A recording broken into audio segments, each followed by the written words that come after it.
Alors, merci pour cette première partie, effectivement, de votre intervention. Je vais commencer par une petite question toute naïve, parce que, on excuse-moi, mais on a dit, vous avez dit, les banques centrales achètent de la dette. Donc, mais ils achètent sur quelle base? C'est-à-dire, d'où vient l'argent, finalement, des banques centrales? Ah oui, très bonne question. Alors ça, je peux pas faire de la publicité pour mon livre, mais c'est justement la première question que j'aborde dans le livre parce que je sais que c'est toujours une question qui vient, c'est d'où vient cet argent des banques centrales. Donc les banques centrales ont cette grande capacité, mais les banques aussi, vous allez me dire, de créer de l'argent, voilà, comme elles veulent. C'est-à-dire qu'elles créent de l'argent. C'est-à-dire qu'elles disent, bah voilà, pour acheter cette dette publique, je vais moi-même je vais moi-même créer l'argent que j'achète. Mais quelle forme prend cet argent?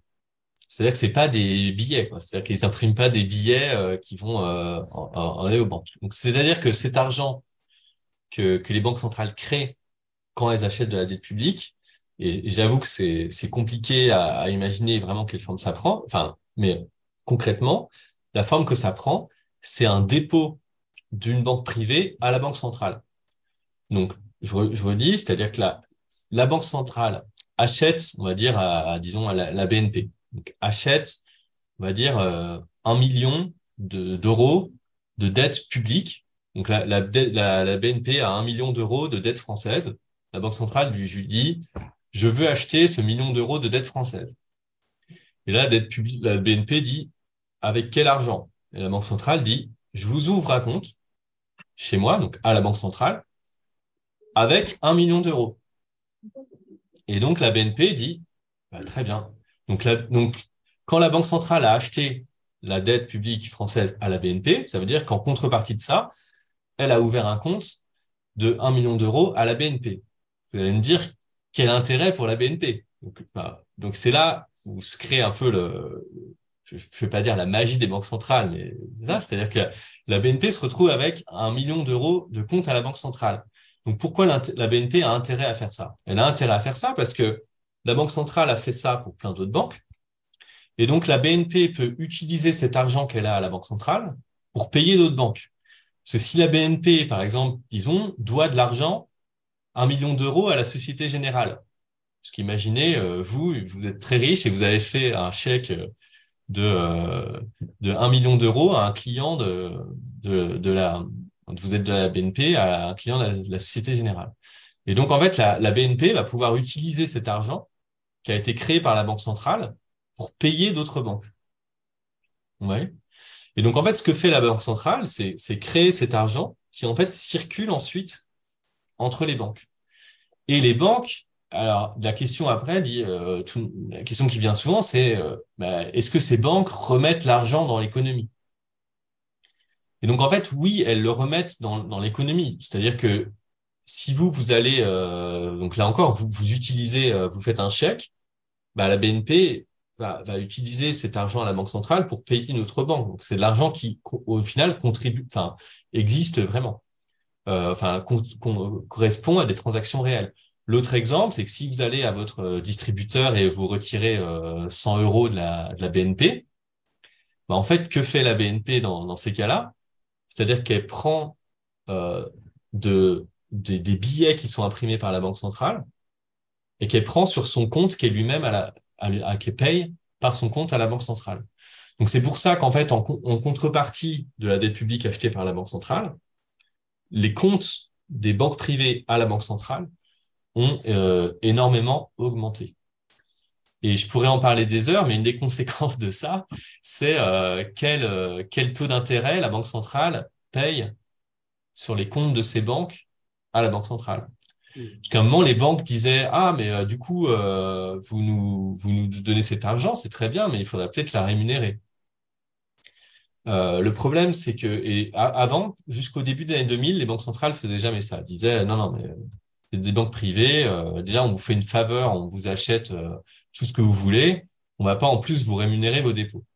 Et puis au début des années 2000, les banques centrales se sont dit à faire, ah, pauvres banques, on va quand même rémunérer un peu les dépôts pour éviter qu'elles fassent trop de pertes et qu'elles fassent des profits.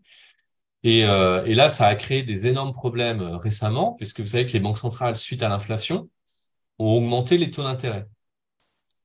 Donc, quand elles ont augmenté les taux d'intérêt, ça voulait dire qu'elles devaient aussi augmenter les taux d'intérêt des dépôts de la banque centrale, des dépôts des banques privées, pardon, à la banque centrale. Et donc là, en fait, elles se remettaient. Donc c'était quelque chose qui heureusement a duré 1 ou 2 mois et n'est pas trop sorti dans la presse parce que c'était quand même politiquement explosif. Imaginez qu'en fait, les banques centrales versaient des milliards aux banques en ayant augmenté les taux d'intérêt qui est versés aux banques. Et là, la Banque centrale européenne a décidé d'arrêter ça en disant, en fait, on va verser trop d'argent aux banques, sachant que cet argent qui va aux banques, c'est de l'argent qui va en moins au gouvernement, puisque normalement, à la fin, la Banque centrale doit reverser l'argent qu'elle perçoit au gouvernement. Voilà. J'espère que ça a été clair pour ce circuit Merci pour votre réponse. Je pense que ça nous a bien éclairé. qui est Alors maintenant, complexe, mais voilà. je vais passer la parole donc à la salle pour que vous puissiez poser vos questions à M. Monet. Oui, bonsoir monsieur.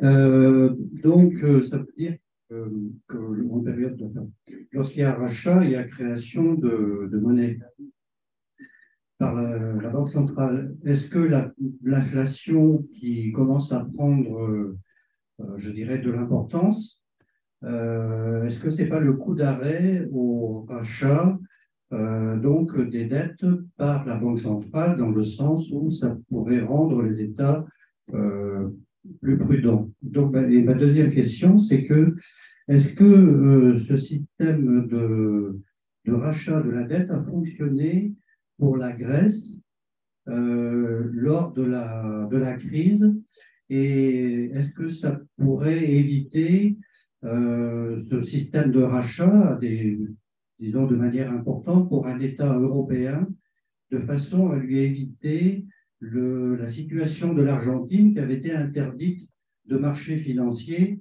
et donc il avait dû prendre des mesures internes particulièrement importantes. Est-ce que ça pourrait éviter ce système de rachat, pourrait-il éviter cette situation-là? Voilà. Merci. Je réponds à ces questions maintenant. Vous voulez Donc merci. Excusez-moi. Voilà. Alors c'est des questions vraiment très très importantes là. Donc tous les gens à Francfort et à la BCE débattent exactement des questions que vous posez actuellement. C'est vraiment les questions centrales. Donc sur la question de l'inflation, je dirais, ça c'est des formations d'économistes, mais oui et non, quoi. C'est-à-dire que, donc effectivement, l'inflation fait que les banques centrales augmentent un peu les taux d'intérêt. Donc aujourd'hui, elles les augmentent quand même relativement peu par rapport à l'inflation. L'inflation en zone euro, elle est à 9-10%. En France, on est moins, on est autour de 6, mais en zone euro, elle est à 9-10%. Donc les taux de la Banque centrale, qui est autour de 2 aujourd'hui, est bien inférieur à l'inflation. Bien inférieur à l'inflation. Donc elles ont quand même augmenté le taux, mais ça reste très inférieur à l'inflation. Mais elles ont quand même augmenté ces taux. Donc ça posait effectivement la question de est-ce qu'il y a une contradiction entre la détention de la dette publique et le fait d'avoir une politique d'augmentation des taux et de lutte contre l'inflation. Donc la question, donc normalement oui, il y a une contradiction parce qu'on dit en fait que si on augmente les taux, c'est pour faire que les banques prêtent moins. Or, si en même temps vous dites aux banques, on vous rachète des choses, donc en fait on vous donne plus d'argent, il y a une contradiction. C'est vraiment votre question. C'est ça. C'est en gros, d'un côté, on dit aux banques prêtez moins parce que on vous met des taux d'intérêt plus élevés, et en même temps, on leur dit on continue à vous donner plus d'argent en vous rachetant les dettes publiques. Donc la manière dont ça a été résolu par la Banque centrale européenne aujourd'hui, c'est d'arrêter des nouveaux achats de dettes publiques, mais de continuer pourtant à à en fait continuer à acheter les dettes publiques quand une dette publique arrive ce qu'on appelle la maturité. C'est-à-dire que quand la dette publique est remboursée par l'État, la Banque centrale européenne continue à en acheter. Pourquoi elle a fait ça? Parce qu'elle a peur que, en augmentant ses taux d'intérêt, ça augmenterait trop le taux de la dette publique. Donc là encore, c'est normal que le taux de la dette publique il augmente avec l'inflation. Parce que je sais pas, enfin, si vous avez des assurances vie, l'assurance vie souvent c'est de la dette publique. Donc si votre assurance vie continue à avoir un taux d'intérêt de 1% comme l'année dernière et que il y a 6% d'inflation, vous allez vraiment être pas du tout content. Et même si il y a 3% d'assurance vie et 6% d'inflation, donc le taux de la dette augmente un peu et c'est pas coûteux pour l'État parce que les impôts de l'État augmentent aussi avec l'inflation. C'est pas un gros problème pour l'État que le taux augmente. Mais ce qui était possiblement un problème et ce qui a fait peur à la BCE, c'est que du coup le fait d'augmenter les taux d'intérêt crée plus une augmentation beaucoup plus forte pour certains pays parce que les marchés financiers paniqueraient. Donc c'est pour ça que pour l'instant la BCE tâtonne en disant en fait on revend pas la dette publique. C'est ça surtout l'importance, c'est et se dire on va pas revendre la dette publique parce que si on revend la dette publique, là les marchés financiers vont paniquer. Mais par contre on essaye d'augmenter les taux d'intérêt. Donc c'est une politique de tâtonnement quoi. Comme je vous dis, c'est sûr que bon, pour l'instant ça a l'air de fonctionner, mais enfin pour être honnête, on est dans des situations un peu d'incertitude où les banques centrales testent des choses dans des territoires un peu inconnus. Euh, Votre deuxième question, qui est un peu liée à la première, je vais vous dire là où c'est vraiment lié, pose en fait une question de fond qui est où vont s'arrêter les banques centrales? C'est-à-dire que, et c'est là où c'est lié à la première question, c'est-à-dire qu'à un moment, les banques centrales ont commencé à augmenter les taux d'intérêt. Il a commencé, notamment sur la dette italienne, à avoir le taux d'intérêt qui augmentait un peu plus que les dettes allemandes et ça. Et tout de suite, la Banque centrale a dit, on va racheter de la dette italienne s'il faut. Donc revient la question de genre, donc ça veut dire qu'un pays pourrait faire n'importe quoi, avoir, je sais pas du tout avoir un système fiscal complètement défaillant comme c'était quand même le cas de la Grèce avant 2012, et la Banque centrale européenne rachèterait ses dettes.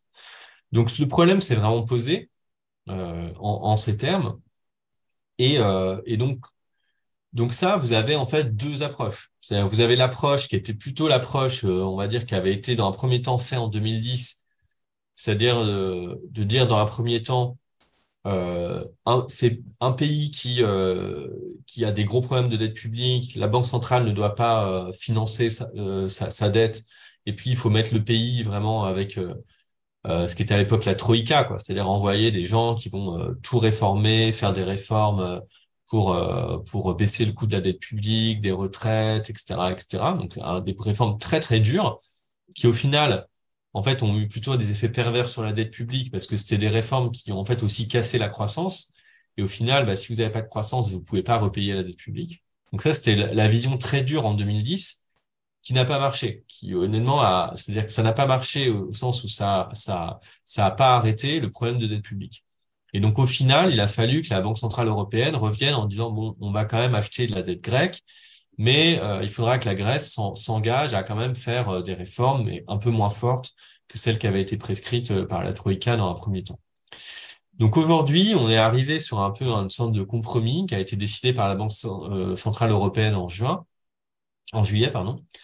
Donc en juillet, ils ont dit bon, là justement, on va acheter de la dette publique, on va continuer à acheter de la dette publique pour pas qu'il y ait des crises de la dette publique si on augmente les taux d'intérêt, mais on va le faire que si le budget des États est approuvé par la Commission européenne. Le problème, c'est que la Commission européenne, elle est encore dans un monde où on est censé appliquer les vieux critères de Maastricht de 3% de déficit du PIB et de 60% de la dette publique, qui sont des critères qui n'existent plus concrètement. C'est-à-dire que tous les pays ont explosé ces critères lors de la dette Covid. Donc pour l'instant, on est dans un moment un peu bizarre où en fait, la Banque centrale européenne a dit ça peut pas être de nos responsabilités de décider si un pays, en gros, se conduit bien budgétairement ou si un pays ferait n'importe quoi avec son budget. Donc, il faut reléguer ça à une institution politique représentée, donc Commission européenne, Parlement européen. Mais en même temps, aujourd'hui, on est dans une situation où, en fait, les règles budgétaires européennes ne s'appliquent plus. Et donc, il y a des réflexions sur en créer de nouvelles. Et donc, on en est là aujourd'hui. Donc, vous voyez qu'on est quand même un peu dans une période de flou sur ces questions. Merci. On passe à une autre question. Bonjour monsieur. C'est une question qui, en deux temps, qui concerne toujours l'inflation. Est-ce que l'inflation actuelle est structurelle ou conjoncturelle, ou les deux à la fois? Et si l'inflation perdure et s'emballe, est-ce que la Banque centrale européenne ne sera pas obligée de faire, c'est quand même l'une de ses fonctions premières, lutter contre l'inflation, d'augmenter considérablement ses taux d'intérêt autres que ceux qui sont à l'heure actuelle, qui sont des petits taux nets, pour arrêter l'inflation nette, comme ça a été le cas aux États-Unis lorsque Paul Volcker avait, en 1980, je crois, avait monté les taux d'intérêt jusqu'à 20%, qui avait créé la fin de l'inflation, mais malheureusement aussi une crise économique terrible. Bah ouais, vous formulez très bien le problème, c'est-à-dire que potentiellement une banque centrale peut toujours à un moment arrêter l'inflation en créant une crise économique. Donc d'une certaine manière, c'est la situation qu'on voudrait éviter. C'est la situation qu'on voudrait éviter. C'est sûr que là, si la Banque centrale aujourd'hui augmente ses taux d'intérêt, donc au-dessus du taux d'inflation, pour avoir un taux d'intérêt réel positif, on dit, donc elle les augmenterait à 10%. Là, il est clair que si la Banque centrale augmente son taux à 10%, vous avez sans doute peut-être une crise de dette publique sur pas mal de pays européens, donc qui auront des conséquences très fortes sur le budget des États. Donc les États vont arrêter de, je sais pas, verser des pensions, des prestations sociales, des choses comme ça. Les gens vont arrêter d'emprunter, les entreprises vont arrêter d'emprunter. Donc là, vous avez une crise économique. À partir du moment où les gens consomment plus et les entreprises n'investissent plus, vous aurez sans doute pratiquement plus d'inflation. Mais les conséquences économiques et sociales de ça seront, comme vous voyez, dévastatrices. Et comme ça avait été le cas dans les années 80, où tout ça a emmené des sociétés à avoir 10-15% de chômage. Donc en gros, c'est possible, mais c'est la situation qu'on veut éviter. Le problème aujourd'hui, c'est que, surtout en Europe, c'est que l'inflation, elle est principalement due aujourd'hui à des questions énergétiques. Pas seulement, et je reviendrai sur le côté plus structurel, mais conjoncturellement, et c'est quand même une grande partie de l'inflation aujourd'hui, c'est de l'énergie. Donc en fait, la Banque centrale européenne, elle peut pas faire grand-chose sur des prix de l'énergie qui sont en très grande partie déterminés par ce qui se passe avec la guerre en Ukraine. Donc, ce qu'elle peut faire, effectivement, ce qu'on dit, c'est vraiment complètement casser l'économie, ou peut-être ça finira par avoir un effet. Et encore, les prix de l'énergie pourraient peut-être augmenter, sauf si vraiment plus personne ne demande de l'énergie, puisque de toute façon, plus personne ne demandera rien pour consommer ou investir. Donc aujourd'hui, c'est vraiment le grand problème pour la Banque centrale européenne, c'est en fait, elle n'a pas vraiment de moyens pour lutter contre l'inflation qui est tirée par les prix de l'énergie. Donc c'est pour ça que à mon avis, la seule politique aujourd'hui qui peut vraiment lutter contre l'inflation, c'est une politique énergétique au niveau européen qui serait capable assez rapidement de produire des énergies donc à bas coût, qui dépendraient pas en particulier du gaz russe. Et ça, la question, c'est combien de temps il faut pour faire cette transition rapidement. Mais aujourd'hui, il est difficile d'imaginer en fait que l'inflation va être contenue sans un volet de politique énergétique. Ce qui ne veut pas dire que la Banque centrale peut rien faire, puisque la Banque centrale peut quand même éviter qu'en plus d'avoir des questions énergétiques, il y aurait une inflation qui s'est créée par trop de demandes dans certains secteurs. Parce qu'il est vrai que si les taux d'intérêt restaient trop bas par rapport à l'inflation, bon, en fait, du coup, ça deviendrait très intéressant d'emprunter pour certaines entreprises ou certaines personnes. Ça pourrait augmenter la dette et certaines consommations. Et c'est pas ce qu'on veut aujourd'hui, là. On veut pas un boost. Enfin, pour l'instant, mais en tout cas, on veut pas un boost de consommation énergétique actuellement vu la situation, à la fois pour des raisons d'inflation, à la fois pour des raisons environnementales. Donc, c'est pour ça que la Banque centrale est obligée un peu d'augmenter en partie ses taux tout de même. Mais là encore, voilà la situation qui est une situation, je pense, vraiment délicate pour la Banque centrale, plus délicate qu'aux États-Unis parce qu'en Europe, vraiment, la question énergétique a plus d'importance sur les prix. Alors après, est-ce que l'inflation va durer? Est-ce qu'elle va pas durer? Est-ce que c'est structurel? Est-ce que c'est conjoncturel? Alors, il y a deux facteurs un peu structurels de l'inflation aujourd'hui. Il y a ce qu'on appelle le facteur de d'avoir une mondialisation qui est plus chère qu'avant, c'est-à-dire que on a eu des prix très bas au cours des dernières décennies parce qu'une grande partie des biens étaient produits à l'étranger avec des salaires très très bas. Et notamment en Chine, bah, le niveau de vie augmente aussi en Chine, donc les prix des biens qu'on importe augmentent un peu. Ça, c'est un facteur un peu plus structurel. Mais c'est pas là d'où vient aujourd'hui le fait qu'on soit passé à 10% d'inflation, parce que c'est quelque chose qui est beaucoup plus, plus structurel, comme on disait, donc plus lent. L'autre facteur, c'est effectivement sur les prix de l'énergie. Même en dehors de la guerre en Ukraine, on savait que le prix de l'énergie carbonée devait augmenter pour des raisons environnementales. Vous avez une question un peu plus de facteurs structurels. Là encore, alors notamment sur l'énergie, en fait, la question, elle dépend vraiment en fait de la transition énergétique.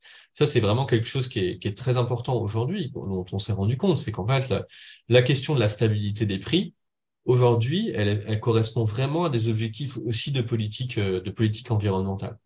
C'est-à-dire que alors on peut prendre comme on veut, c'est-à-dire que c'est plutôt une bonne nouvelle d'un point de vue, on va dire, de politique environnementale, c'est-à-dire qu'on peut dire, bah, en fait, il n'y a pas de contradiction, au contraire, entre mener une politique écologique et mener une politique de réduction de l'inflation par la transition énergétique. Après, voilà, le problème, là où c'est plus compliqué actuellement, c'est comment on mène cette politique rapidement. Pour prolonger votre propos, finalement, cette crise énergétique, elle est quand même due à l'incapacité des gouvernants, pas de la des banques centrales, mais vraiment des gouvernements de différents pays européens, tout confondu d'ailleurs, à préparer cette transition énergétique.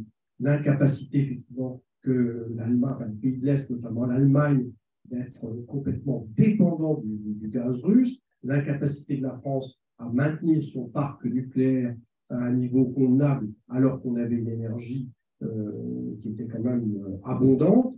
Donc, l'incapacité à préparer la transition écologique avec des nouvelles énergies comme les éoliennes ou les panneaux solaires. Donc, là, on a un échec vraiment très net, me semble-t-il, des politiques gouvernementales sur ce volet énergétique qui doivent être incapables de prévoir, d'anticiper, qui est quand même le minimum qu'on leur demande. Voilà mon avis. Ouais, je suis entièrement d'accord avec vous. Donc, je peux les caler dans votre sens. C'est un grand problème. Et le risque aujourd'hui, et qui est un risque un peu général, c'est que les gouvernements se déchargent trop sur les banques centrales. Vous voyez? Ce qui revient aussi à la première question, c'est-à-dire de dire, bah, du coup, c'est la banque centrale qui va nous sauver de l'inflation. Alors c'est vrai que l'inflation est un objectif, enfin, la stabilité des prix, c'est un objectif de la Banque centrale, et que la Banque centrale peut faire certaines choses avec ses taux d'intérêt. Mais en même temps, imaginez aujourd'hui que étant donné les causes de l'inflation, que c'est que les banques centrales qui vont résoudre ce problème, c'est un leurre. Donc, moi, je suis complètement d'accord avec vous qu'il faut reconnaître aujourd'hui la responsabilité des gouvernements et la faute qu'il y a eu vis-à-vis de ça. Oui, pour prolonger un petit peu ce volet de transition énergétique, là, effectivement, j'ai un peu appris pied là-dedans, parce que je produis aussi des énergies renouvelables. Je suis en train de développer un petit projet éolien, enfin un projet de moyen éolien. Et alors pour aller dans l'ensemble de ce que vous disiez, et le manque d'anticipation et je dirais le manque d'entrain du gouvernement, pourtant Dieu sait que c'est la priorité du gouvernement que de développer massivement les énergies renouvelables. Et puis c'est quand même intéressant aussi pour le budget d'État, puisque cette année, je crois, en 2022, De mémoire, je crois que c'est plus de 32 ou plus de 33 milliards qui vont tomber dans les caisses de l'État grâce aux renouvelables en général. Voilà, jusqu'à présent, c'était un peu le contraire, c'était déficitaire.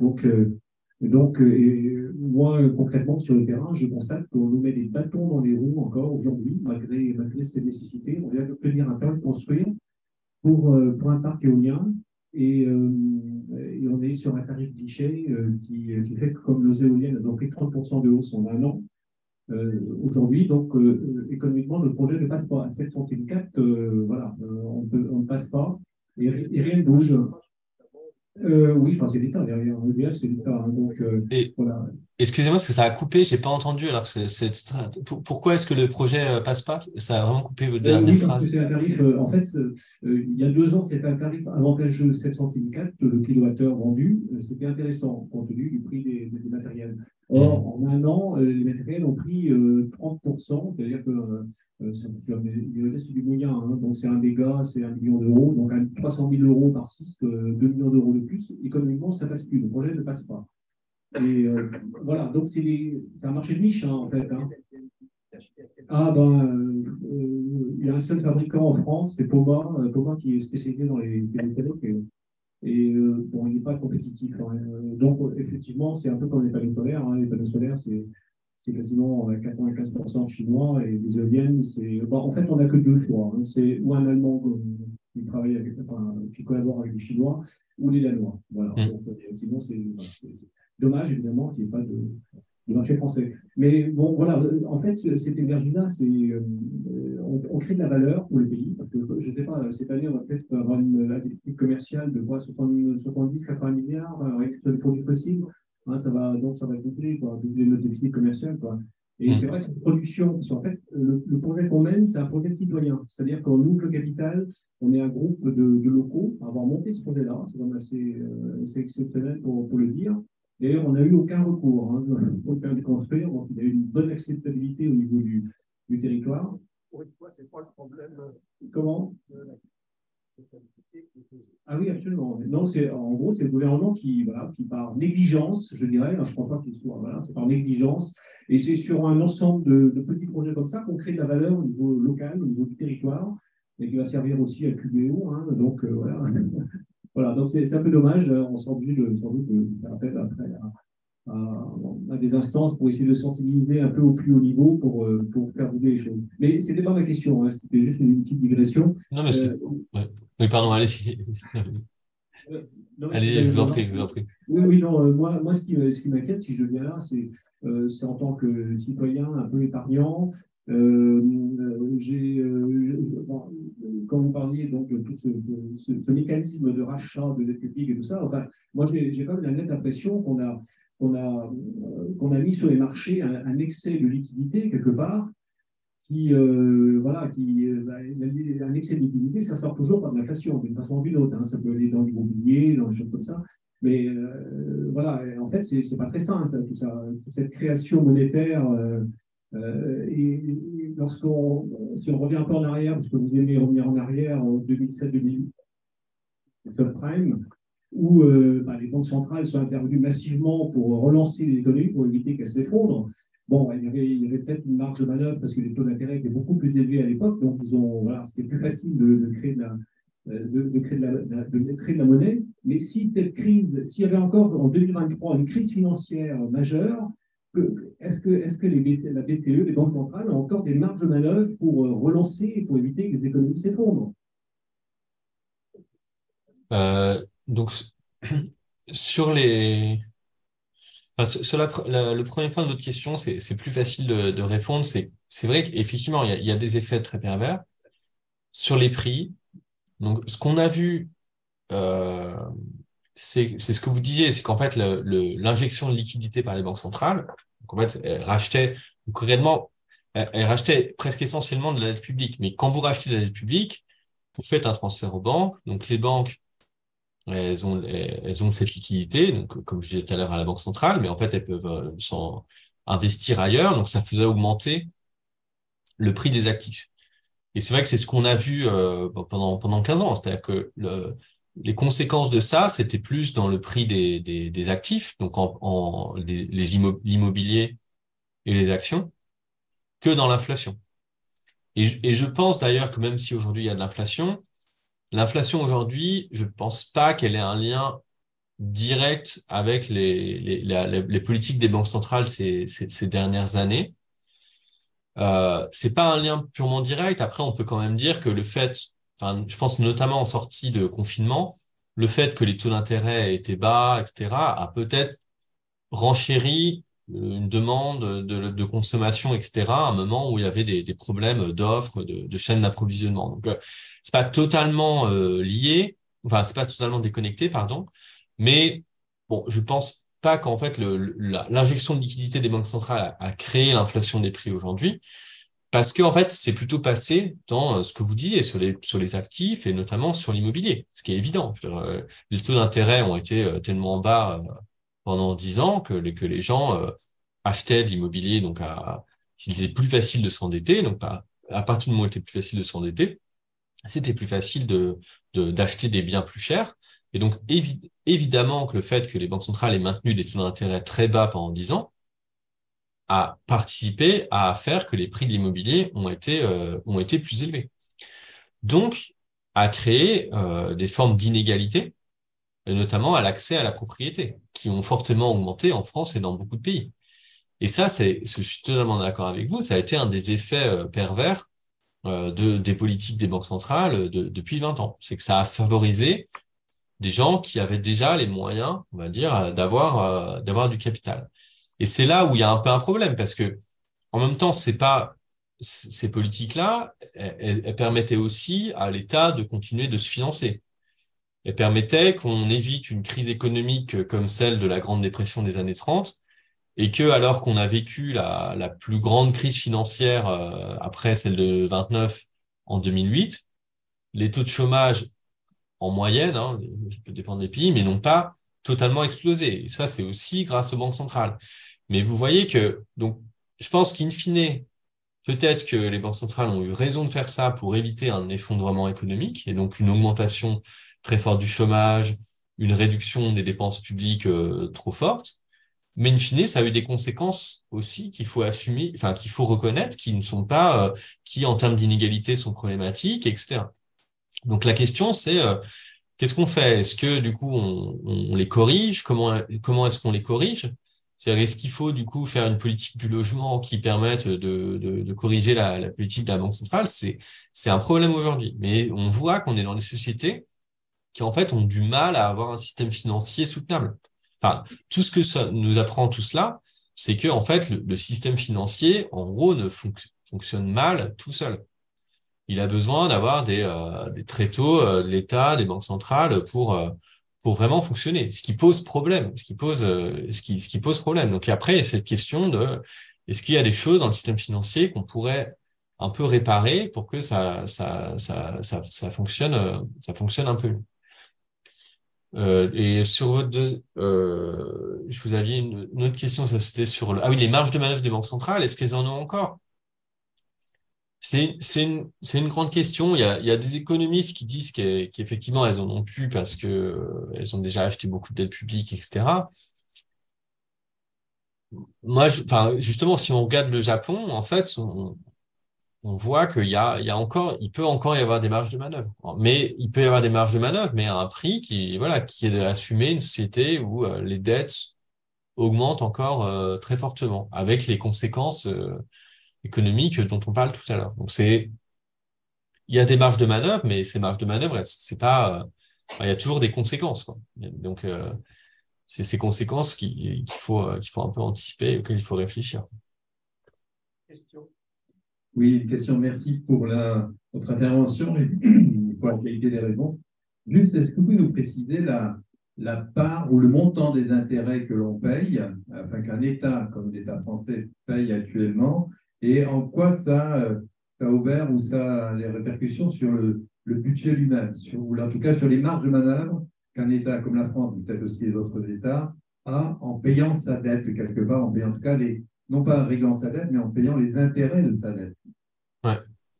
Non, ça c'est une question qui est très importante. Donc en France aujourd'hui, je vais pas vous dire le chiffre exact à la virgule près parce que je l'ai pas totalement en tête, mais en gros ce qu'on appelle le service de la dette, donc c'est ça, les charges d'intérêt payées sur la dette publique, c'est autour de 2% de la dette publique elle-même. Donc ça doit faire 2-3% du PIB. Ce qui est pas négligeable, mais ce qui n'est pas énorme. Et pourquoi c'est pas énorme? Parce qu'on a vécu 15 ans de taux d'intérêt très faibles. C'est que pendant 15 ans, les États se sont endettés à des taux extrêmement faibles. Je veux dire, les taux à 10 ans étaient à moins de 1%, et vous le savez, parce que on en a parlé, et c'est vrai que c'était marquant, c'est que les, la dette publique à court terme, c'était à négatif, des taux négatifs. Donc ça voulait dire qu'en fait, il y avait des institutions financières qui en fait préféraient payer l'État pour détenir de la dette publique. C'est ce que ça veut dire, un taux négatif. C'est que l'État, les entreprises préféraient acheter de la dette dépréciée, enfin, non, pardon, réappréciée, ce qui fait un taux d'intérêt négatif. Donc en gros, payer l'État pour détenir cette dette. Et pourquoi? Parce que cette dette, elle savait qu'ils allaient pouvoir l'échanger très facilement sur les autres marchés financiers ou à la Banque centrale.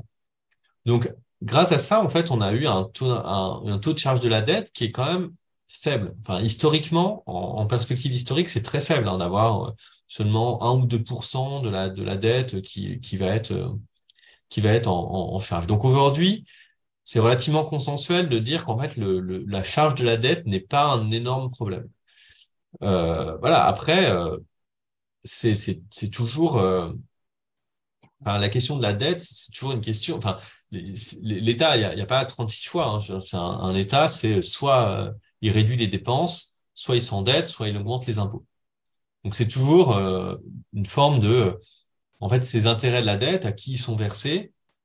Est-ce que on préférait avoir moins de dettes, par exemple, et plus d'impôts? Si on baisse les dépenses à la place de cette dette, bah, comme je vous disais, s'il y a certaines personnes qui en fait sont obligées de s'endetter elles-mêmes parce que l'État a réduit des dépenses de services publics, en fait ces personnes-là, elles vont payer des charges sur leurs propres dettes. Vous voyez, le problème est en fait assez complexe aujourd'hui. Ce qui se passe quand même, c'est que si on est dans une société où en fait la dette est détenue principalement par des Français, enfin, par des résidents, d'une certaine manière, le fait d'avoir des taux d'intérêt qui sont assez faibles sur la dette, c'est une forme d'impôt déguisé. Il faut dire ce qui est. Enfin, c'est-à-dire qu'en fait, l'État dit, voilà, on se finance pas cher, plutôt que d'augmenter les impôts, on préfère se financer pas cher, ce qui a été le cas dans ces 10-15 dernières années. Ce qui est le cas au Japon. En fait, au Japon, c'est ce qui se passe. C'est que les gens préfèrent accumuler de la dette plutôt que, d'une certaine manière, payer des impôts. Donc c'est ça un peu les termes du débat, et on voit que c'est assez c'est assez complexe. Et donc l'autre question qui suit de votre question, c'est est-ce que l'inflation elle-même, est-ce que le taux d'inflation augmente la charge de la dette? Donc d'un point de vue nominal, comme on dit, oui, forcément, parce que les taux d'intérêt augmentent, mais les taux d'intérêt augmentent sur la nouvelle dette, pas l'ancienne dette. Et puis, là encore, avec l'inflation, les recettes de l'État augmentent. Les prix sont plus élevés, la TVA augmente en fonction des prix. Donc, ça s'équilibre relativement. Ça s'équilibre relativement, sauf pour la dette publique de l'État qui était indexée sur l'inflation. Donc ça, c'est quelque chose qui a coûté très cher à l'État français l'année dernière, enfin cette année à cause de l'inflation. C'est que du coup, ce qui a vraiment coûté cher en fait en service de la dette, c'était une partie de la dette qui est indexée sur l'inflation. Donc, heureusement, en France, c'est pas beaucoup. Enfin, c'est pas beaucoup, c'est quand même 10% de la dette publique. Mais c'est une partie de la dette qui, dans le contrat, et augmente avec le taux d'intérêt augmente mécaniquement avec l'inflation. Est-ce que vous voulez nous donner, s'il vous plaît, les chiffres? Vous avez dit 2% de la dette publique, mais le montant de la dette publique, le montant du service de la dette en milliards d'euros. En milliards d'euros. Donc la dette, elle doit être à 3000. Attendez. Donc ça, j'ai ça dans mes notes. Le service de la dette, c'est 38 milliards. Et la dette publique, ça je peux rechercher pour avoir le titre exact en euros. Aujourd'hui, elle est à 2600 milliards.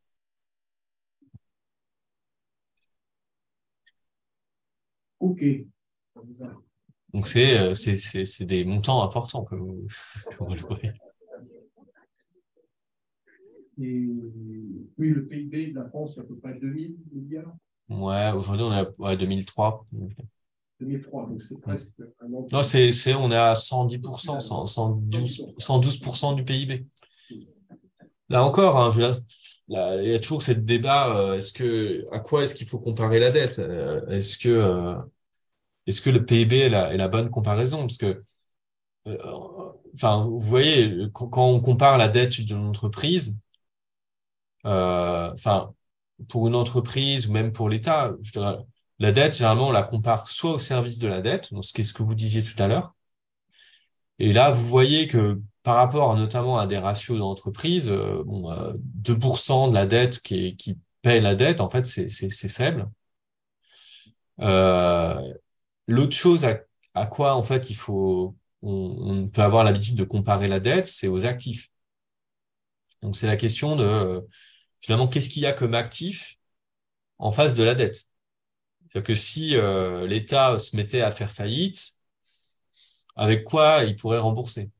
Parce qu'un raisonnement qu'on applique typiquement aux entreprises, et on voit que c'est pas un raisonnement théorique, parce que dans le cas de la Grèce, c'est ce qui s'est passé. En fait, on a demandé à l'État grec de privatiser certaines entreprises pour payer la dette publique.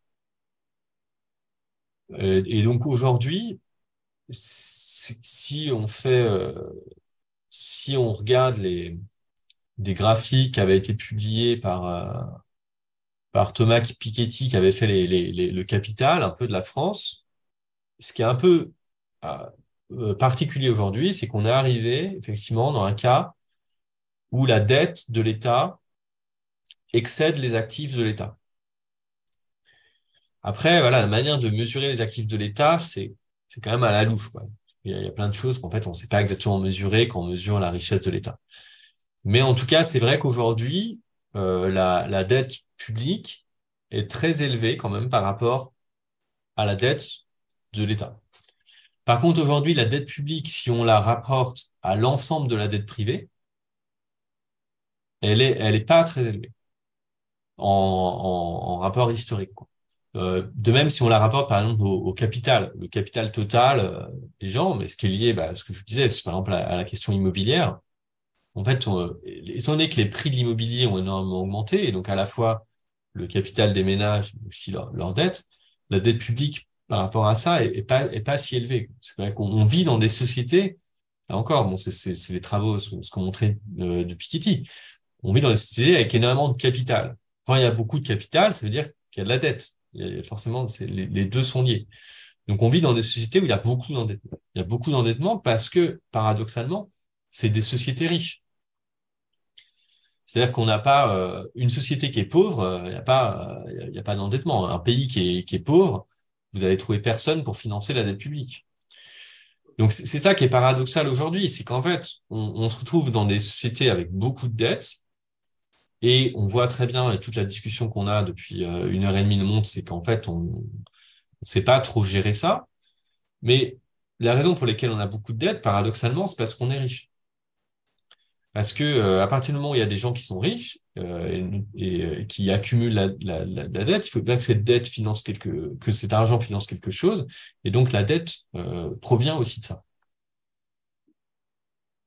Une autre question là, qui était un peu surpris, non pas le parallèle, mais le rapprochement que vous faisiez entre la dette publique et le vieillissement de société, notamment à partir du cas du Japon.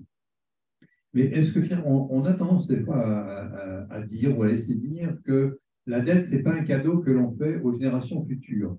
Mais dans les exemples que vous avez cités, dans l'équilibre finalement à court terme et moyen terme entre les jeunes et les vieux, il y a des choses qui se passent qui sont assez curieuses si on essaye de projeter la dette sur maintenant 10, 15, 20, 30 ans.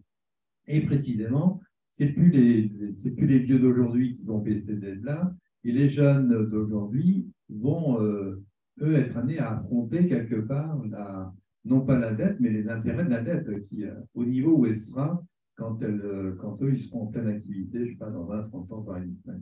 Alors, qu'est-ce qu'il y a est-ce que cet équilibre-là, à la fois de la dette et au niveau des équilibres social, sociétal, j'allais dire, entre les générations, comment on peut faire le lien entre les deux et puis quelle est non pas la solution politique, mais quelle réflexion politique on peut en tirer de ça? Ça, c'est une question aussi très, très importante. Et donc, il est vrai que la dette s'est reportée enfin, sur les générations futures. Mais je pense que le cas de la dette perpétuelle que j'évoquais au début, en fait, exprime bien ça. C'est-à-dire que c'est reporté sur les générations futures, mais chaque génération future, d'une certaine manière, la reporte aussi sur les générations suivantes. Donc on est vraiment dans quelque chose qu'on peut dire de perpétuel, quoi. C'est-à-dire qu'on n'est pas sur la prochaine génération. Ce qui est important quand même, parce que vous voyez, notamment c'est important quand on discute d'autres types de dettes sur le climat, par exemple, des choses comme ça. C'est-à-dire que la question climatique, on sait très bien que c'est la prochaine génération va pas la reporter sur la suivante. Alors que la dette, c'est ça, c'est qu'en fait la dette, elle peut s'écouler voilà sur plusieurs générations. Donc ça c'est le premier point, c'est que la dette est vraiment d'une certaine manière un peu perpétuelle. Ensuite, ce qui est compliqué là dans cette question, c'est que la dette rapporte quelque chose aussi.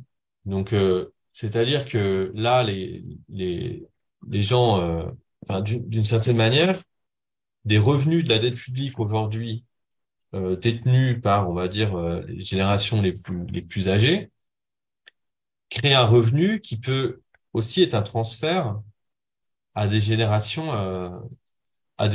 futures. Donc ça, alors c'est très difficile à mesurer, mais c'est quelque chose qui existe aussi. C'est-à-dire qu'il y a une partie des revenus aujourd'hui qui en fait sont mis de côté pour être transmis à des générations futures. On n'est pas dans un cas où les générations les plus âgées consomment toutes leurs revenus. Évidemment, ça dépend de la richesse des gens, mais en tout cas pour ceux qui ont un patrimoine suffisant, on voit bien qu'ils sont loin de le dépenser dans son intégralité et le transmettre. Après, sur cette question voilà du lien entre la dette et le vieillissement, euh, ce qu'on sait forcément, c'est que enfin, on peut toujours imaginer une société où en fait les gens vont vivre plus vieux, c'est-à-dire qu'ils sont obligés de mettre plus de côté pour leur retraite, en gros. Et là, c'est-à-dire que ça a quand même les montants ont énormément augmenté en 20 ou 30 ans. On est passé à une espérance de vie aujourd'hui qui est près de 10, 15 ans après la retraite, alors qu'avant, elle était de peut-être 5 ans après la retraite. Donc en fait, à partir de ce moment-là, les gens épargnent pour leur retraite, à la fois par le système de retraite par répartition, mais aussi par des systèmes de retraite complémentaires. Et dans les pays, comme on voit aux États-Unis, par exemple, c'est ce qu'on appelle les fonds de pension, où là, du coup, il n'y a pas de retraite par répartition, mais des retraites par capitalisation. En fait, tout cet argent qui est accumulé par les gens pour leur retraite est géré par ces fonds de pension. Et ces fonds de pension, eux, ils adorent la dette publique. Parce que la dette publique, enfin, et là encore, pas la dette publique de l'Argentine, mais la dette publique de pays, les États-Unis, ça, parce que c'est des placements à long terme. Et aujourd'hui, les plus grands gestionnaires d'actifs du monde, c'est BlackRock, etc., dont vous entendez, en fait, ils gèrent des actifs des fonds de pension. Et une grande partie, pas tout, mais une grande partie est mis dans la dette publique. Donc c'est pour ça, ça recoupe avec ce que je disais tout à l'heure, c'est ce paradoxe. C'est-à-dire qu'en fait, les raisons pour lesquelles les États aujourd'hui peuvent s'endetter quand même relativement facilement, il y a la question banque centrale dont j'ai parlé, mais il y a aussi cette question, c'est qu'en fait, les sociétés étant devenues de plus en plus riches, épargnent pour leur avenir, et tout ça aujourd'hui, le type d'épargne le plus sûr qui existe, ça reste la dette publique. Donc c'est pour ça que le cas japonais que je commentais au début, en fait, pose vraiment, je trouve, des questions très intéressantes parce que il y a des facteurs structurels et notamment ce cas de vieillissement de la population, d'autant plus dans des systèmes où c'est de la retraite par capitalisation, qui en fait pousse vers ce système, pousse vers l'accumulation des dettes. Est-ce qu'il y a d'autres questions, s'il vous plaît? Pour intervenir. Oui, ce qui est assez curieux, c'est quand il y a eu le débat tout à l'heure entre nous là, sur les questions énergétiques. Je me dis, mais est-ce qu'il est possible de penser que la Banque centrale européenne, dans le cadre des rachats de dettes ou des prêts quelque part qui est fait aux États d'une façon indirecte, elle mettrait aussi des formes de conditionnalité. C'est-à-dire, en gros, OK, on est prêt pour vous acheter la dette publique, mais sous réserve que, alors on a parlé tout à l'heure du traité de Maastricht, sur des règles qui n'ont plus cours, en tout cas qui ne seront plus tout à fait actives, et on pourrait dire sous réserve d'une politique énergétique commune, sous réserve d'une politique d'investissement, sous réserve d'une politique, alors peu importe, mais on voit bien qu'il peut y avoir là aussi, alors maintenant ça pose des questions là, démocratiques ce coup-là, c'est-à-dire quelle conditionnalité la Banque centrale pourrait donner ou émettre, comme on le voit aujourd'hui, hein, il y a plein d'interventions publiques des États cette fois sur lesquelles on imagine des formes de conditionnalité. Est-ce que ce serait pensable pour la Banque centrale européenne? Ouais, encore une question très importante. On a jusqu'à 9 heures, c'est ça? Vous aviez prévenu, c'est ça. Je vais pas prendre 20 minutes pour répondre à cette question, même si elle est importante, mais donc très important là encore, c'est vraiment on est en plein dans ces débats-là sur les questions des banques centrales aujourd'hui. Donc la conditionnalité, elle peut être sur les dettes publiques, donc et aussi sur les prêts privés que fait les banques centrales. Donc sur les dettes publiques, donc c'est plutôt ça votre question.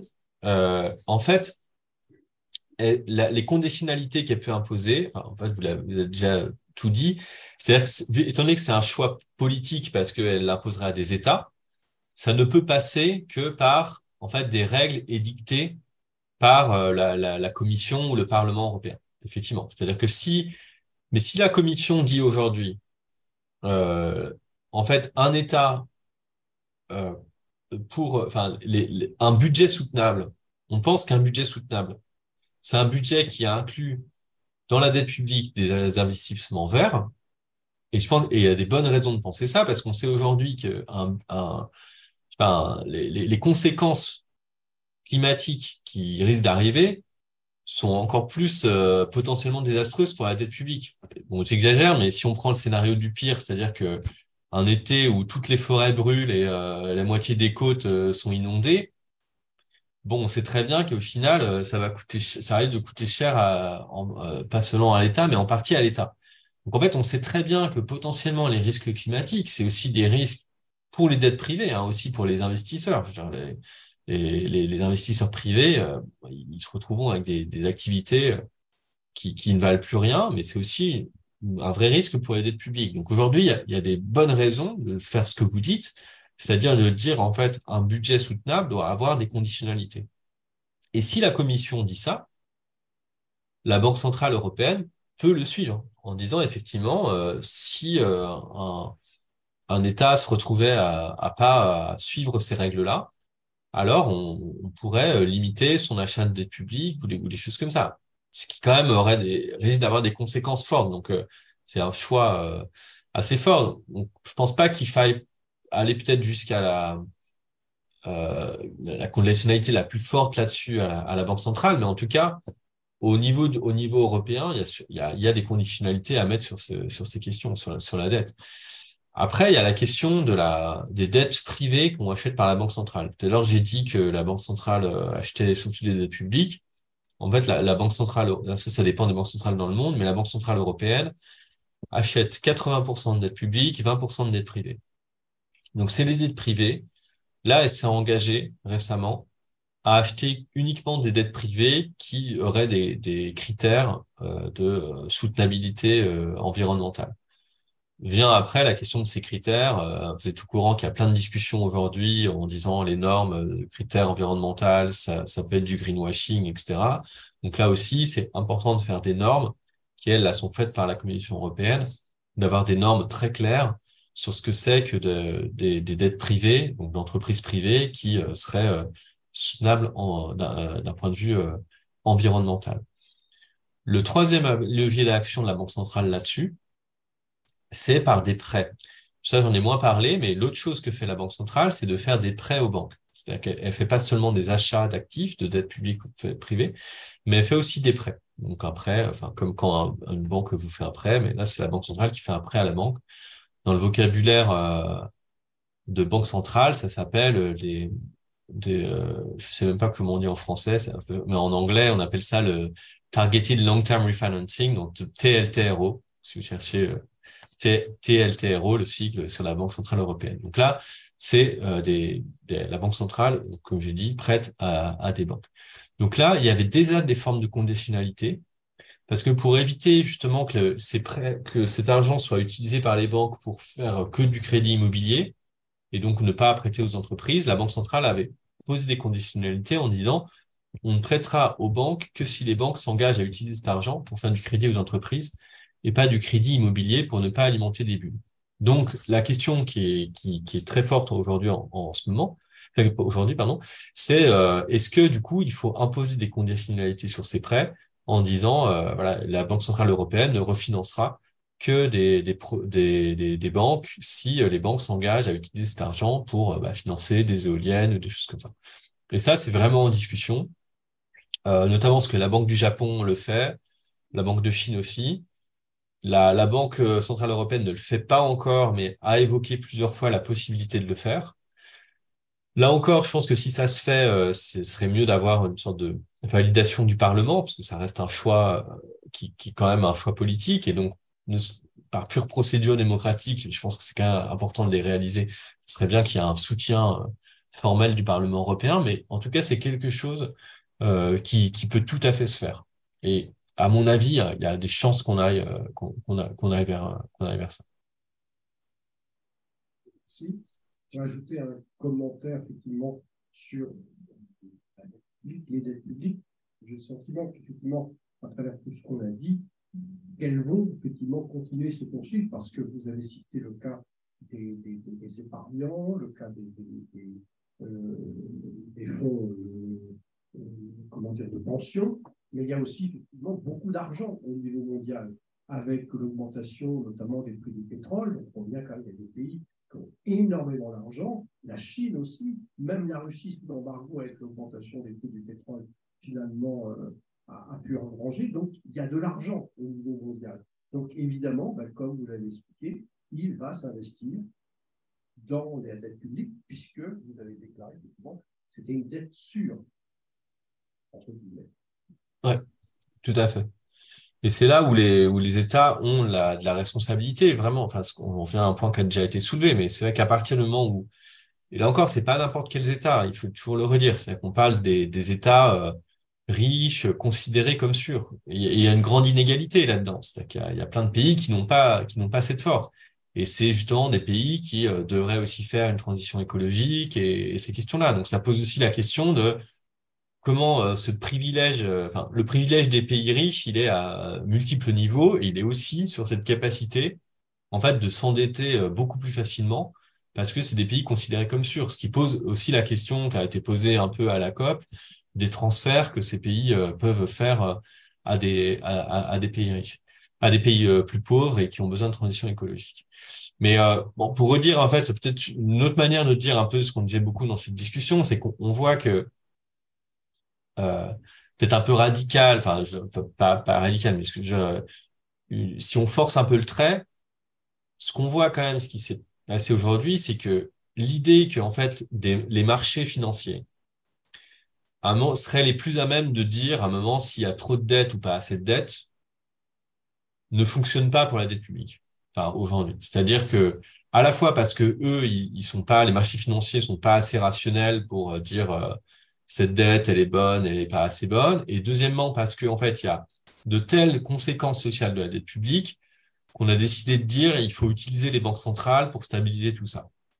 Donc, une autre manière de le dire, c'est en fait le prix de la dette publique aujourd'hui, c'est pas un prix rationnel qui équilibre totalement l'offre et la demande avec des marchés financiers qui seraient totalement capables de juger de la bonne tenue d'un État. Donc, ça veut dire qu'en fait, la bonne tenue d'un État en termes de dépenses publiques et de ça peut se faire que dans les discussions au Parlement, concrètement. Ça peut se faire que parce que il y aura une discussion démocratique en disant bah, ces dépenses-là, c'est des dépenses inutiles, ces dépenses-là, c'est des dépenses utiles, mais il faut pas attendre que ça soit des marchés financiers qui vont dire cette dette, elle est elle est trop importante, elle est bonne et elle est mauvaise.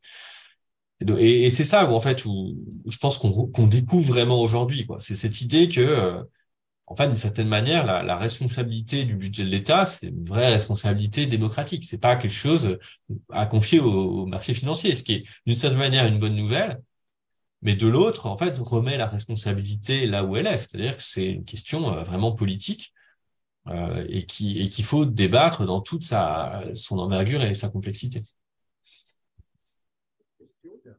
Une petite dernière. La dette américaine par rapport à la dette des États européens doit être sans doute incommensurablement plus importante. Est-ce que la Fed rachète la dette aux États-Unis ou est-ce qu'ils ont suffisamment d'offres, y compris des Chinois, pour racheter leur propre dette? Donc oui, donc la dette publique aux États-Unis, euh, elle est pas beaucoup, elle est à peu près du même niveau que la France en termes de PIB. Si je dis pas de bêtises, elle était à 120. C'est un peu plus élevé que la France, 120, 130. Donc, sachant qu'en Europe, évidemment, on a des différences hein, qui peuvent être marquées entre les pays. La dette italienne est plus importante, la dette allemande est plus faible. Mais les États-Unis sont pas le pays voilà le plus endetté au monde, comme je disais en termes du PIB, c'est plutôt le Japon. Après, ça reste des niveaux de dette très importants, plus élevés en tout cas que la moyenne européenne. Mais vous avez tout à fait raison, c'est-à-dire que les États-Unis ont cet autre privilège, c'est-à-dire que la le monde entier, encore plus que de la dette européenne, le monde entier veut acheter des dollars parce que ça reste la dette la plus, je sais pas si on dirait la plus sûre, mais en tout cas celle qui est acceptée le plus partout dans toutes les transactions. Donc des pays comme la Chine détiennent énormément de dollars, etc. Donc c'est exactement ce que vous dites, c'est-à-dire que du coup la Banque centrale américaine a acheté un peu moins, a dû acheter moins de dette publique en pourcentage que les banques centrales européennes. De mémoire, la Banque centrale américaine détient plutôt 15-20% de la dette publique, alors que, comme je disais, en Europe, on est plutôt un tiers. Donc donc en gros, voilà ce que vous dites, c'est que les États-Unis profitent encore plus de ce privilège. La contrepartie de ça, donc ça, si vous voulez plus de détails, j'en parle pas mal dans le petit livre là, dont je parlais, la Banque Providence. La contrepartie de ça, c'est que, donc, je redis, les États-Unis profitent du fait que le dollar est la monnaie internationale. Donc, en fait, quand on dit les autres banques centrales détiennent du dollar, ils détiennent de la dette américaine. Ils profitent de ce privilège, mais ça veut dire que le dollar étant la monnaie internationale, la Banque centrale américaine se retrouve aussi à prêter à beaucoup d'autres pays pour maintenir le statut dominant du dollar. Donc ça avait commencé, c'était très fort en fait après la crise de 2008. C'est que la crise de 2008, même les banques européennes ou les banques coréennes, japonaises, en fait, elles étaient endettées en dollars. Elles étaient endettées en dollars, donc elles pouvaient plus rembourser, donc elles avaient besoin de dollars. Et donc en fait, elles sont allées voir la banque centrale de leur pays. Donc, les banques françaises vont voir la Banque de France, la Banque européenne, la Banque de France, en disant là, on a besoin de dollars parce qu'on est endetté en dollars, on a besoin de dollars. Et donc, les banques centrales européennes sont allées voir la Banque centrale des États-Unis en disant nos banques ont besoin de dollars, donnez-nous des dollars. Et donc la Banque centrale des États-Unis a commencé à donner plein de dollars à d'autres banques centrales pour que ces banques centrales puissent aider les banques de leur propre pays à rembourser les dollars qu'elles avaient empruntés. Donc, vous voyez, la Banque centrale, la Fed américaine achète moins de dettes publiques, mais par contre, elle est obligée de prêter à d'autres banques centrales dans le monde pour maintenir le statut international du dollar. Parce que si elle faisait pas ça, bah, les autres banques internationales arrêteraient d'utiliser principalement du dollar. Donc, vous voyez qu'il n'y a pas enfin, un privilège n'est jamais purement un privilège, quoi. C'est-à-dire que on revient toujours à ce truc absolument basique dès qu'on parle de dette, mais comme vous savez, dans un contrat de dette, en fait, le débiteur comme le créancier sont liés, quoi. C'est-à-dire que même quand on prête, évidemment, on préfère prêter, mais même quand on prête, on est quand même dépendant de la personne à qui on a prêté. Et on revient toujours à ça. Donc, pour les États-Unis, ils profitent de ce privilège, mais en même temps, ils sont obligés d'avoir un peu ce rôle de prêteur en dernier ressort à toutes les banques centrales du monde, ce qui a créé d'énormes débats au Parlement américain, au Congrès américain. Parce que moi, il y a beaucoup de représentants qui ont dit, mais qu'est-ce que c'est que ça? La Banque centrale américaine est en train de déverser des tonnes, des milliards de dollars à des pays qui n'ont... Pourquoi est-ce qu'on donne autant d'argent à ces pays, quoi? Et en fait, voilà, il a fallu que la Fed dise, bah en fait, on fait ça pour maintenir le statut du dollar, ce qui nous permet de s'endetter pas cher sur les marchés, etc., etc.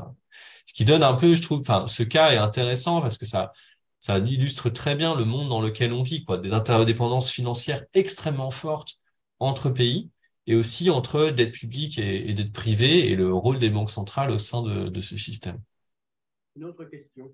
J'aurais deux petites questions. Je crois savoir que la Fed est beaucoup moins indépendante du pouvoir politique aux États-Unis que la BCE en Europe.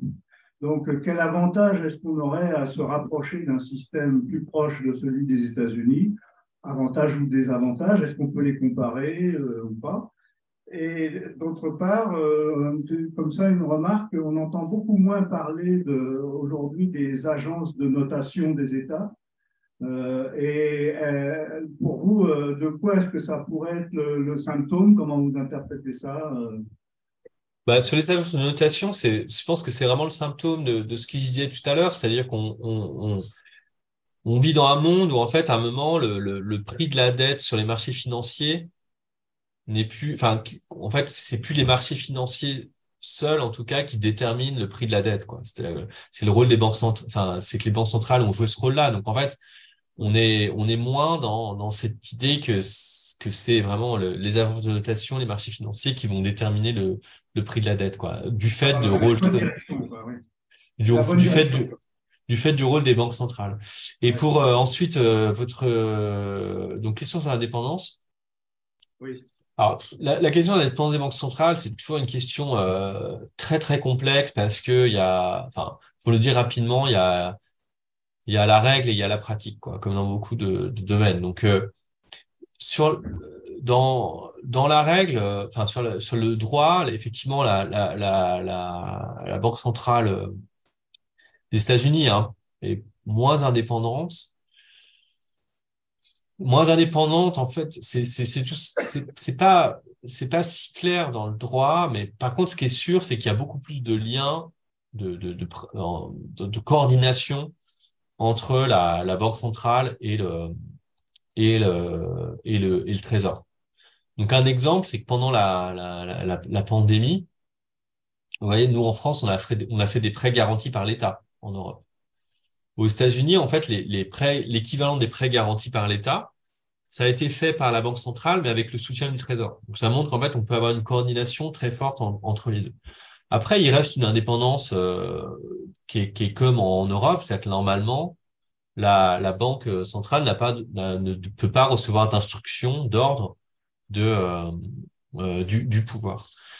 Donc en Europe, on dit que l'indépendance est plus forte, mais en fait, c'est sans doute en grande partie parce que tout simplement, il n'y a pas une force budgétaire unifiée, quoi. C'est-à-dire que la raison pour laquelle la Banque centrale est de fait plus indépendante, c'est-à-dire qu'il y a il n'y a pas de pouvoir, il n'y a pas de trésor européen, quoi. Il y a pas encore de dette européenne. Donc, c'est juste parce que c'est aujourd'hui l'institution européenne la plus intégrée. Donc, ça lui donne de fait une indépendance plus forte. Après, pour vous dire comment en fait tout ça peut être dans la pratique, c'est-à-dire qu'on dit aussi par exemple que la banque centrale la plus indépendante, c'est la banque centrale allemande et que la banque centrale européenne tient de son indépendance de la banque centrale allemande. Mais quelque chose qui a été très frappant, c'est que quand il y a eu le nouveau gouvernement allemand, donc maintenant, je sais pas, il y a près d'un an peut-être, enfin quand Scholz a remplacé Merkel, Angela Merkel, la première chose qu'a fait le président de la banque centrale allemande, c'est qu'il a démissionné. Il a démissionné en disant, bah voilà, j'avais les mêmes vues que le gouvernement précédent, donc le gouvernement de Merkel. Là, j'ai trop de différences politiques avec le gouvernement qui vient, donc je démissionne. Donc vous voyez, alors qu'on dit que c'est censé être complètement étanche, même dans le pays qui est censé incarner l'indépendance, en fait, on voit bien que implicitement, il est usuel que le gouverneur de la Banque centrale ait les mêmes vues politiques que le gouvernement. Donc cette question d'indépendance, bon, elle est, ouais, c'est plutôt à la géométrie variable. En fait, c'est des rapports de force politiques sur des alignements, etc. Mais c'est vrai qu'en Europe, le fait que il y a pas d'équivalent de la politique budgétaire unique fait que la Banque centrale, elle a un rôle un peu forcément un peu de surplomb, qui est très particulier, qui est vraiment une spécificité totale européenne, c'est sûr. Une dernière petite question technique qui enchaîne sur ce que vous venez de dire. On parle de BCE, on parle des banques de chacun des pays. Donc, et comment ces banques nationales, entre guillemets, s'articulent avec la BCE? Ouais. Alors, donc, dans les faits, je dis BCE, mais en fait, il faudrait toujours dire Eurosystème. Donc, l'Eurosystème, c'est le système des banques centrales des pays ayant adopté l'euro. Donc, la manière dont ça fonctionne, c'est que la décision est prise à Francfort à la BCE et l'organe de décision, c'est un conseil qu'on appelle le Conseil des gouverneurs qui comprend 5 personnes de la BCE qui sont nommées par le Conseil européen, ou par l'exécutif européen, et ensuite qui comprend les gouverneurs des différents banques centrales européennes. Donc, gouverneur de la Banque de France, de la Banque d'Italie, etc. Avec un système de rotation, parce qu'avant, quand on était à 15, bon, tout le monde était là, mais depuis qu'on est passé à 18-19, dans la zone euro, en fait, il y a un système de rotation, donc ces gouverneurs-là, ils sont pas tous là au même moment, c'est-à-dire qu'ils n'ont pas tout le droit de vote. Donc, l'organe de décision, c'est au niveau européen. Et ensuite, les banques centrales mettent en œuvre la politique qui est décidée au niveau européen, avec quelques marges de manœuvre. Donc là, il faudrait, vous m'inviterez pour rentrer en détail des techniques, mais dans les faits, alors sur le taux d'intérêt, c'est le même partout, mais il peut y avoir des petites marges de manœuvre sur quel titre on achète, donc il peut y avoir des petites différences. Donc voilà, donc normalement on parle plutôt de système européen de banque centrale, mais donc voilà, c'est important de savoir que les opérations sont décentralisées, en fait, sont faites encore par chaque banque centrale européenne, ce qui n'est pas le cas aux États-Unis. Par exemple, aux États-Unis, on parle de système aussi de banque centrale, et de fait, il y a 12 banques centrales aux États-Unis, qui sont des banques centrales régionales, mais les 12 banques centrales, en fait, ne font pas toutes les opérations sont faites à New York. Donc les banques centrales régionales aux États-Unis ont moins de poids que les banques nationales au niveau européen. Mais le système européen est très complexe parce que notamment enfin bon, on pourra en parler, mais les banques, ce qui complexifie, c'est que les représentants de chaque banque centrale, au niveau de la BCE, il est pas censé représenter son pays. Il est censé représenter un avis supplémentaire, mais le gouverneur de la Banque de France, quand il est à la BCE, il ne représente pas la France. Il représente juste une banque centrale, mais c'est censé ne rien avoir avec le pays, ce qui est sans doute un peu hypocrite, mais qui montre que c'est pas censé avoir de décision par pays, quoi. de prendre en compte des cas particuliers de pays. Voilà. Il est 21h02, donc je crois qu'on vous remercie infiniment et on vous applaudit. Donc, merci à vous. J'espère que c'était clair et c'était. Donc, quelques citoyens de Quimper vous remercient vraiment de la qualité de votre intervention, parce que sur le plan pédagogique, vous avez été particulièrement pertinent. Donc, et puis aussi la qualité de vos réponses aux questions les plus diverses qu'on a pu vous poser. Donc ça, je pense que c'était très, très intéressant aussi. On a appris beaucoup de choses. Et puis, vos propos, ils illustrent bien ce qu'est véritablement la mondialisation, parce qu'on voit bien effectivement à quel point tout se tient, notamment au niveau des banques centrales. Donc, c'était très intéressant. On vous remercie tous encore une fois de cet échange. Et donc, nous, on vous dit tous donc, au 19 janvier pour une conférence sur écologie et innovation. Donc, vous voyez qu'on tient toujours autour des mêmes thèmes, mais c'est important dans notre société actuelle. Merci. Je vous laisse le mot de la fin. Merci beaucoup. Je vous dis bon courage si vous ressortez. Je ne sais pas s'il neige, mais j'imagine qu'il fait très froid. Il fait très froid à Quimper. Semble-t-il.